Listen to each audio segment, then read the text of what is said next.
According to Politico, in 2021, approximately 406 million disability life-adjusted years were caused by brain conditions, which is higher than other widely acknowledged health conditions such as cancer at 260 million and cardiovascular disease, which stands at 402 million.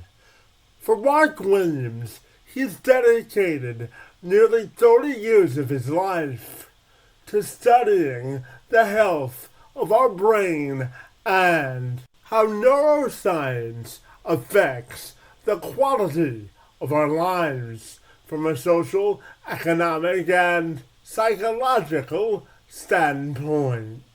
He has worked with thousands of teachers, health professionals, and company directors to help them better understand how their brain works, how to perform optimally, and maintain a healthy brain. He's ran thousands of programs to educate others on neuroscience, emotions, and how it's all connected to our brain health. He is excited to announce that he has in the works a book entitled The Connected Species: How Understanding the Evolution of Our Brain Can Change the World, which is scheduled to be released later this year. And lucky for the rest of us, it's available for pre-order now. And Williams joined me this week to have an in-depth discussion on the health of our brain, why we should care about the future of neuroscience, and why he believes that we all have a chance to learn about the inner workings of our brain and how it'll improve the quality of our lives. If we understand how modern technology works to influence our brain and how we can use the knowledge effectively, I know that I got plenty of nuggets of information throughout my conversation with Williams, which I'm now excited to share with all of you. So without further delay, I'm Kevin McShann. Let's have this conversation.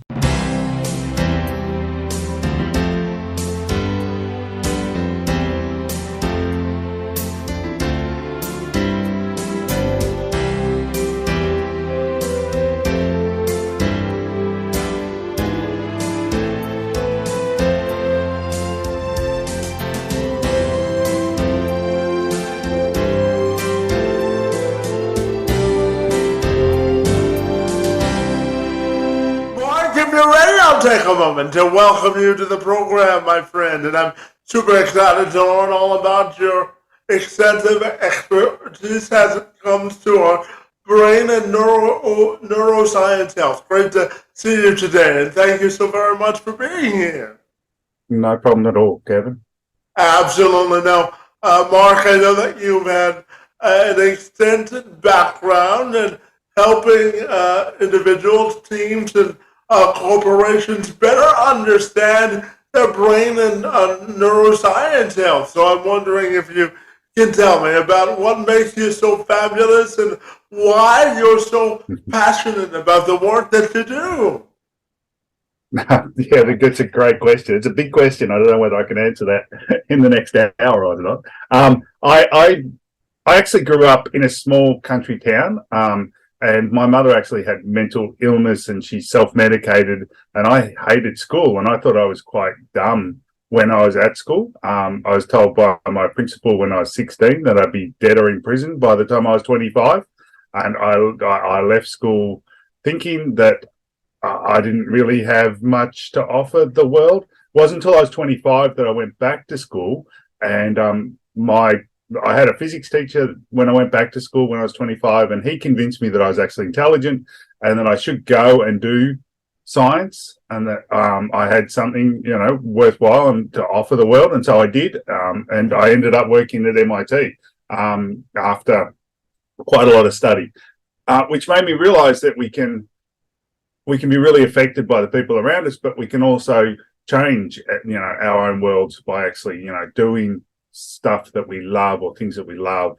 And that made me very, very passionate, about neuroscience and finding out more about the brain and finding out, why we do the things we do and why some people struggle and others thrive, but also realizing that, a teacher or someone in your life can have such a huge impact on the direction that you go and what you actually do. So that's why I became so passionate about not only neuroscience and studying neuroscience, but getting neuroscience out to the general community, getting people to understand their brains and understand how their brains change and understand how we all have huge potential to do amazing things if we just find that thing that sparks us.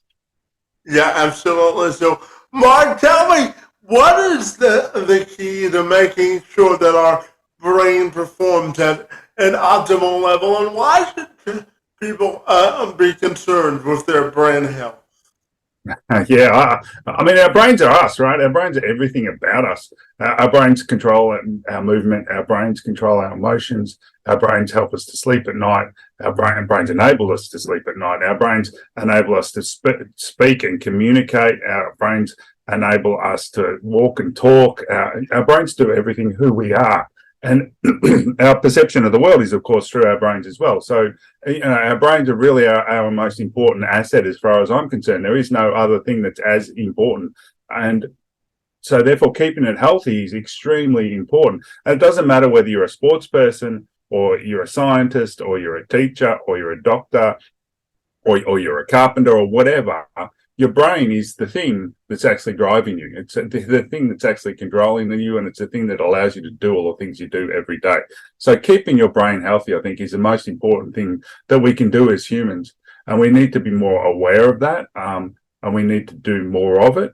But we also need to realize that our brain is part of our body. This whole idea of brain and body being separate things is not actually true, right? Our brain is just another part of our body. And so therefore they're all impacting on each other and they're all interacting with each other constantly, which is why some of the normal things that you do to keep your body healthy are going to keep your brain healthy, such as exercising, eating well, drinking well, sleeping well, are all good things for your brain. And we need to do all those things. But then there's some extra things that we also need to do for our brain, and that is to exercise our brain. And the best way to exercise your brain is actually just to sit down and chat with someone. If you sit down and chat with someone, you can connect with someone that you actually trust. It'll activate and it'll actually have more of your brain working doing that than anything else we do. So that's actually the best thing you can do for your brain. Yeah, absolutely. And, Mark, I know that you're on a mission to improve the learning and productivity and well-being for all involved in society, my friend. I know that you were sharing with me before we recorded, you're in the process of starting a camp for youngsters as well. So tell me about the mission of making sure that we're constantly learning and being productive, and why it's so important to you. Yeah,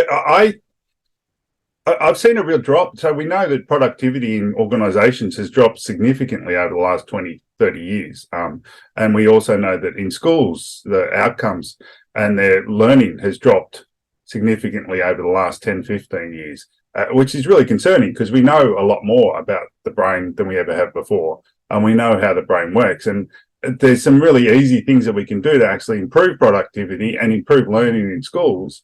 But we're not doing it. And I think we're really not doing it because the information's not out there, and we're being manipulated, of course, by a whole bunch of very, very wealthy companies out there into thinking that what we're doing is actually improving productivity and learning, and it's not. It's doing the complete opposite, and all the research seems to suggest that. So I work with companies and I work with schools, teaching them how we can do it better, how we can actually improve it, how we can all go forwards, because we have this amazing technology today. We have these smartphones, we have the iPads, we have the computers and the laptops, and we're busier than we've ever been, but we're getting less done, which is just crazy, right? And so we need to stop being busy and start being productive, and we need to stop being busy and start learning. And we can do that really easily by doing simple things like just turning off all your notifications, or being aware of what you're actually doing on devices, turning off your phone and putting it away when you're actually trying to work, and so on.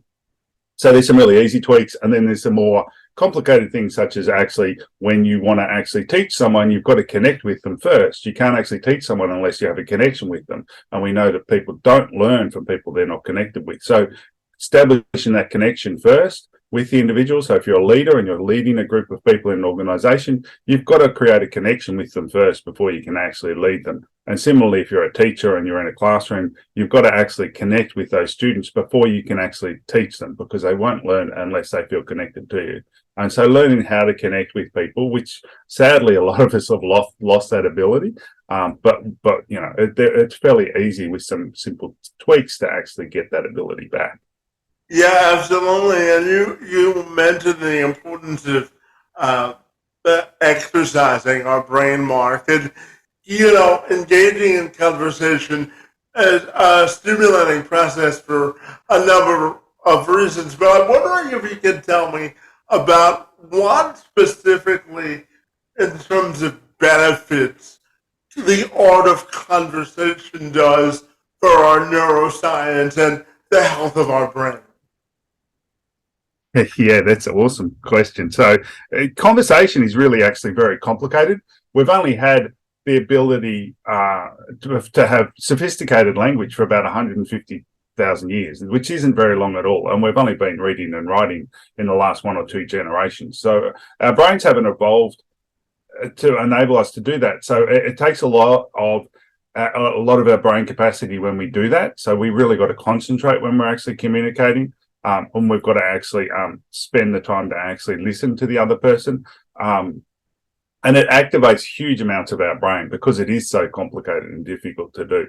But it's really important to remember that there's a big difference between communicating online versus communicating face to face. And I like to refer to it as having a home cooked meal, which is of course doing it face to face, versus buying fast food, which is conversing online.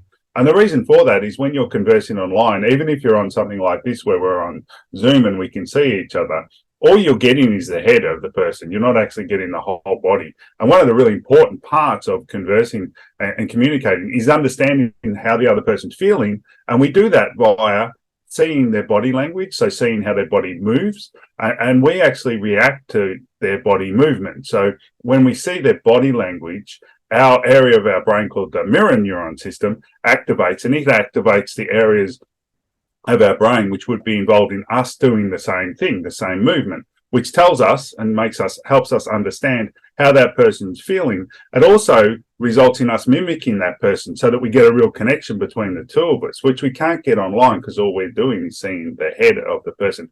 The other thing is when you actually shake hands with someone, or you actually greet them in another way. So in Stoic societies like here in Australia or over there, people will shake hands with each other. In some countries, of course, they'll kiss each other on the cheek. Even the Inuits will actually touch each other on the noses or rub noses because it's the only part of their face, the only part of their body that's showing. And when you do that, it activates these really important fibers in our skin, which are called C fibers, which then releases oxytocin, which actually makes us more likely to connect with the person, makes us more open to being connected with the person. It makes us trust the person more. So we get oxytocin released in our brain when we actually touch someone, which we don't get online, which is another neurotransmitter that we're missing when we do that. And also serotonin. We don't get serotonin when we're online, which means that we're missing out on these really important neurotransmitters, which actually connect us better and help us communicate better with the other person. Yeah, absolutely. And Mark, just before I ask you about your new book, I'm Also, I'm curious to ask you about the role that emotions play in our brain and how, events in society affect the emotions in our brain and sort of uh, the experience of life and how emotions affect our brain and neurological health, my friend. Yeah, emotions are really, really important. Negative emotions, of course, really shut us down and make us less likely to connect to other people. And because connection is so important for us, it's really detrimental to us to be constantly in that state of stress because of those negative emotions and that negative stuff that we're receiving all the time. Happy emotions, pleasant emotions, and the release of endorphins and serotonin and oxytocin, these things which you get when you're connected to someone, they result in really positive things. You remember things better when you actually are feeling happy, when you're actually enjoying things, because those neurotransmitters activate your memory centers, so you remember those things better. And you also get a whole bunch of really good things happening in your body, which mean that your body's actually healthier as well. So it's really, really important to try and be as happy as you possibly can, and try to ignore a lot of the nonsense that we're constantly getting online or through the media, because most of it's just clickbait, right? Most of it's just them trying to capture our attention rather than actually being meaningful or something that we need to worry about. Yeah, absolutely. And Mark, I know that congratulations are in order, my friend, because you're in the process of releasing your latest book, my friend, called The Connected Species. So I'm wondering if you can tell me about the book, why you wrote it, and what it's all about.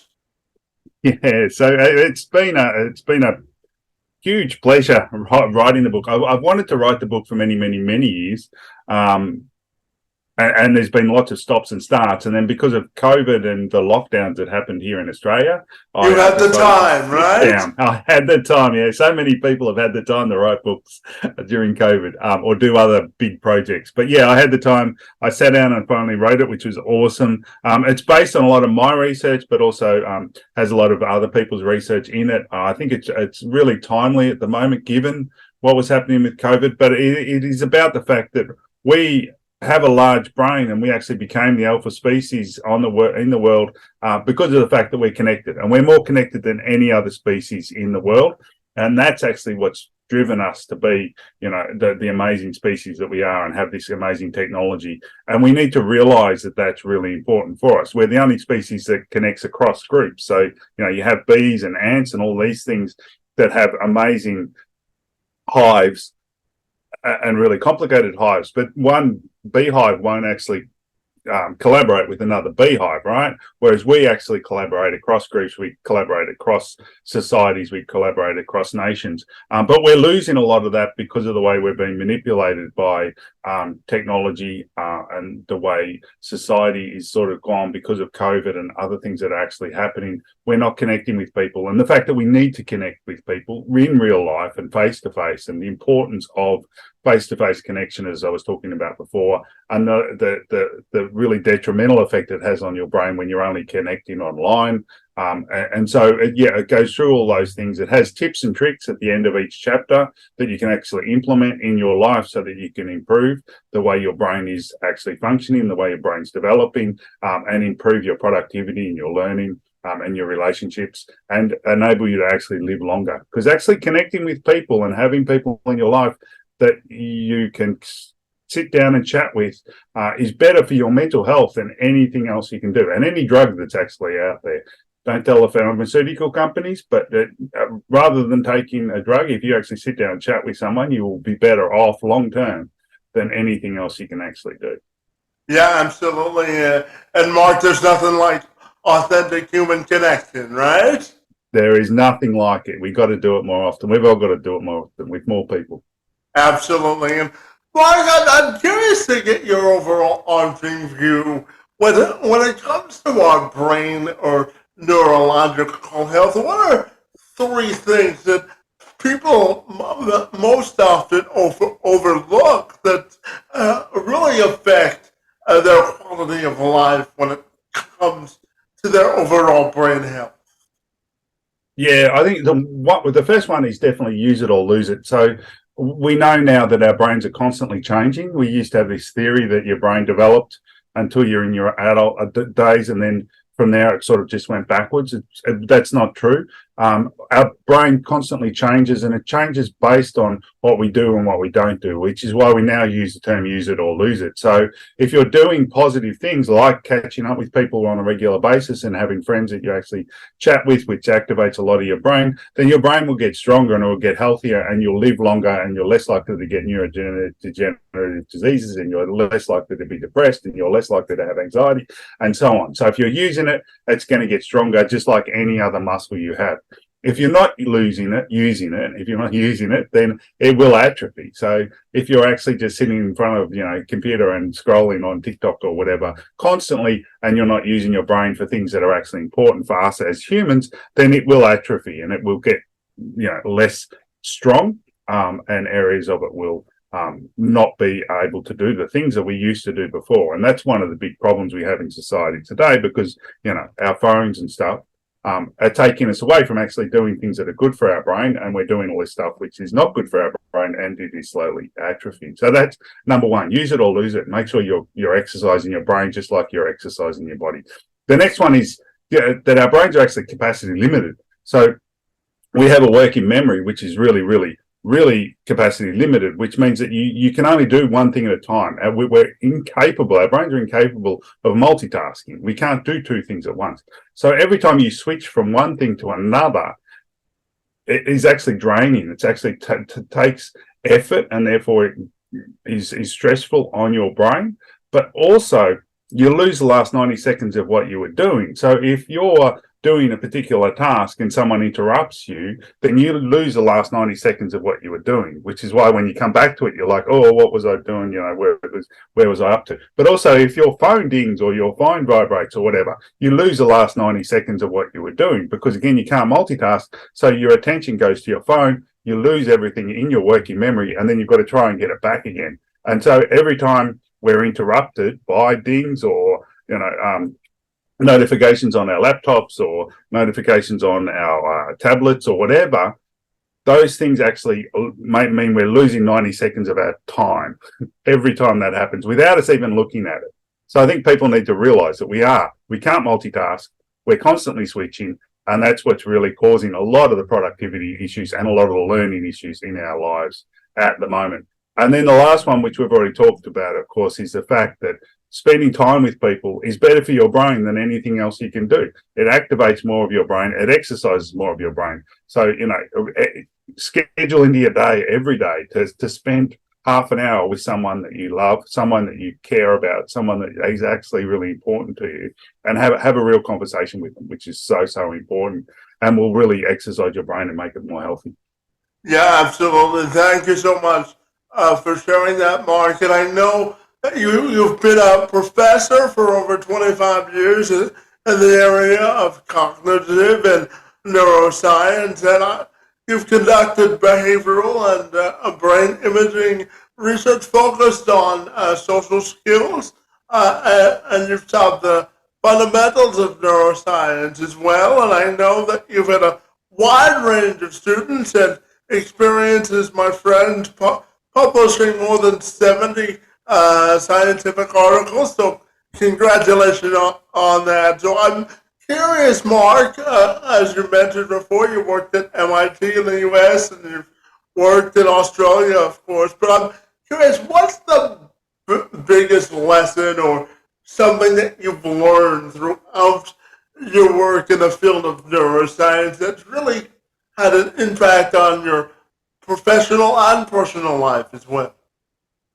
Yeah, I think the number one thing for me is that our perception, this little video that we see in the world that we see in our consciousness, is not actually real. It's created by our brains. And I as I said, I teach a lot of students. I go to a lot of schools and present, and they're always get a little bit freaked out by this idea. But I think it's beautiful, because our perceptions, we create our perceptions based on inputs that we're getting, and then we change that. So a really good example is simply, our voice is noise. So noise actually isn't out there in the world. So when I talk, my voice box vibrates the air. And what you're receiving is just, your eardrum moving, which moves a whole bunch of little things in your ear, which then causes a reaction in your cochlea, which then activates an area of your brain. And based on the frequency of that air, that vibration of air, your brain creates an illusion that you're hearing a sound. But there is no sound being created by my voice box. My voice box just moves air.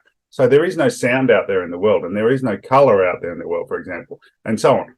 All those things are actually created. There are no smells in the world. There are just chemicals floating around. They don't have a smell in themselves. Our brains create this illusion of this world that we're perceiving. Now, the really cool thing about that is all of that information and what we actually create and our brains create is created by our memories. And so our memories, what we've experienced, what we know, what we've learned, actually changes our experience of the world, right? So our perception, our world is actually changed by everything we learn and all the people around us. And I think that's really beautiful because we can actually change the way we see the world just by actually spending time with people who are positive and also experiencing more of the world, actually doing more in the world and learning more. So we all need to learn more. We all need to act, get out there and do things which are going to put more information into our brains and our learning so that we can actually perceive the world in a different way. And that's the number one for me, that our perception is not real. It's actually created based on what we need as humans.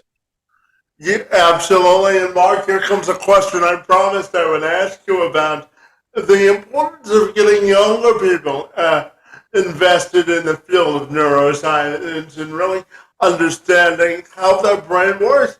How do you think we get more younger people excited about studying the brain and all it has to offer? Yeah, I think science in general, I think there's a lot of research showing that, and it varies a little bit, but most of the research shows that you've actually got to get kids really interested in science before they leave primary school. So before the age of about 11 or 12. And if you don't, then they're much less likely to actually get into science and therefore get into neuroscience. So getting kids in primary school interested in science, having programs in primary schools that are about science, about real science, I think is really, really important.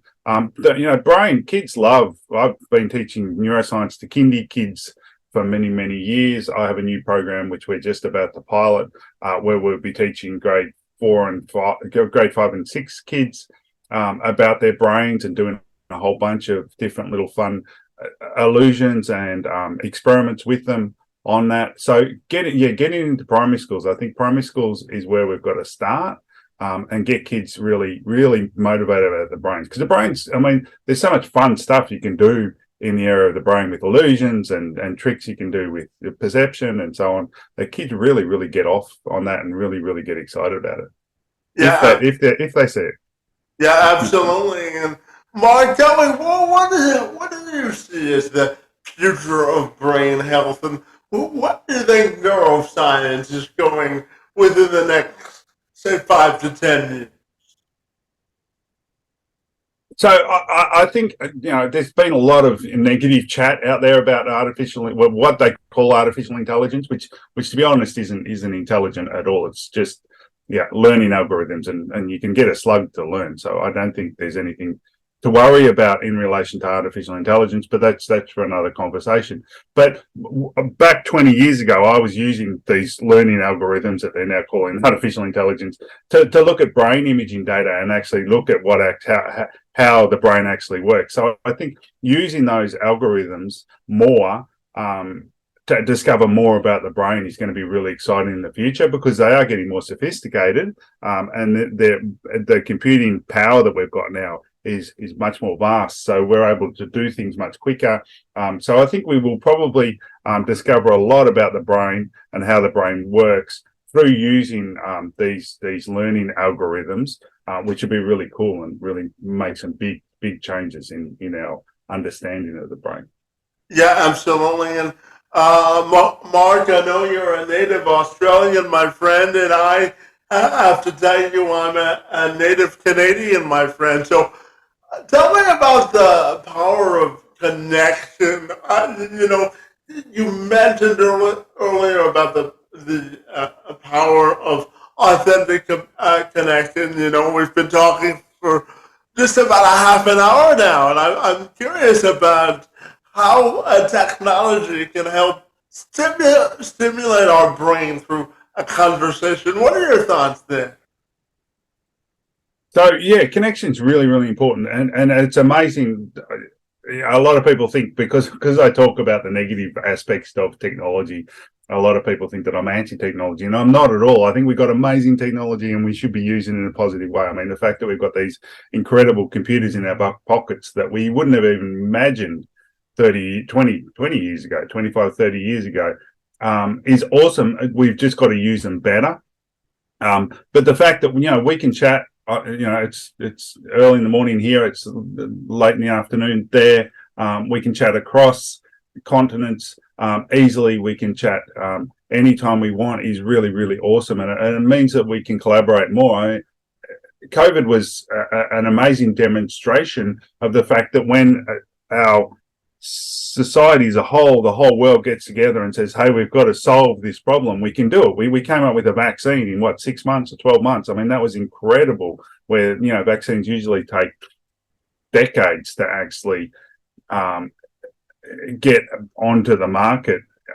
So yeah, I think the technology enables us to communicate over vast distances, which is fantastic, and we need to do a lot more of that. But also having the opportunity to get together face to face to keep our brains healthy as well. We need to remember that we need to do that as well. So we need to have we need to have a balance, a better balance than we have at the moment, which will make things so much better in the future. Yeah, absolutely. And Mark, tell me, I'm fascinated to ask you, what's the heartbeat of hope that you have for life in terms of societal progress moving forward, in terms of moving the needle of progress forward, and for you personally, what brings you the most joy in life? Yeah, I'm extremely positive about the world, to be honest. I think we're at a real crossroads at the moment. And I think a lot of people are trying to work out what's important. There's been a huge sea change in a lot of countries where people are moving out of cities and moving, to the country, or changing their jobs because they realise that they weren't fulfilled in their lives. And I think that's beautiful. I think it really is big. It's a turning point at the moment, and I hope that we go in the right direction. I hope the governments start working for the people, whereas they haven't been, I think, for a long time. They've been working for multinational companies, and that needs to change. But I think there is hope for that.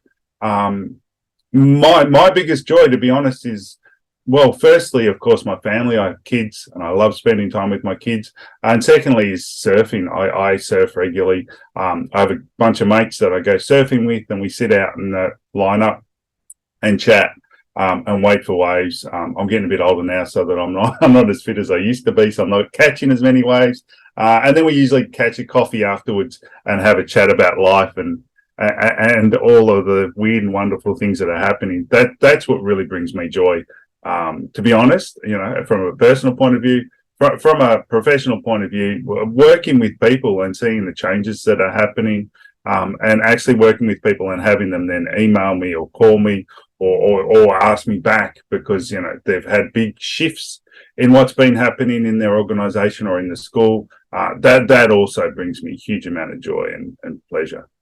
Yeah, absolutely. And I have to tell you, surfing is one of the great advantages that Australia has because of all of those great beaches, right? Oh yeah, we've got some amazing beaches here.